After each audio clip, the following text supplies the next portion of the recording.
ഈ വെള്ളത്തിൻ്റെ കളകളാരവവും അതുപോലെ തന്നെ നമ്മുടെ പക്ഷികളുടെ ചെലചെൽപ്പവും കാര്യങ്ങളൊക്കെ നമ്മൾ ചെറുപ്പകാലത്ത് കേട്ടിട്ടുള്ളതായിരിക്കും അല്ലേ. ഒട്ടുമിക്ക ആൾക്കാർക്കും ഇതൊക്കെ ഒരു നൊസ്റ്റാൾജിയയുടെ ഭാഗമായിരിക്കും.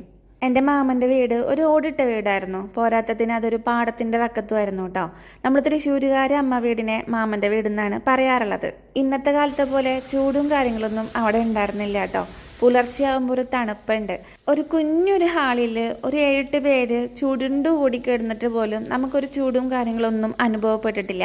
അങ്ങനെ വളർന്നു വന്നിരുന്ന ഒരു കാലഘട്ടത്തിൽ നിന്ന് ഇന്നത്തെ ചൂടിലേക്കുള്ള ഒരു യാത്ര എന്ന് പറയുന്നത് സത്യം പറഞ്ഞിട്ടുണ്ടെന്ന് വെച്ചാൽ സഹിക്കാൻ പറ്റുന്നില്ല. അതുകൊണ്ട് തന്നെ ചെടികൾ നനയ്ക്കുമ്പോൾ വീടിന് ചുറ്റോർക്കണി ഞാൻ നന്നായി നനച്ചിടാറുണ്ട് കേട്ടോ.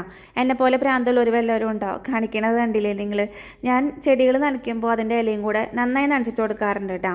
എനിക്ക് മഴക്കാലമാകുമ്പോൾ കാണാൻ ഏറ്റവും കൂടുതൽ ഇഷ്ടമുള്ളത് നനഞ്ഞിരിക്കുന്ന ഇലകളാണ് കേട്ടോ.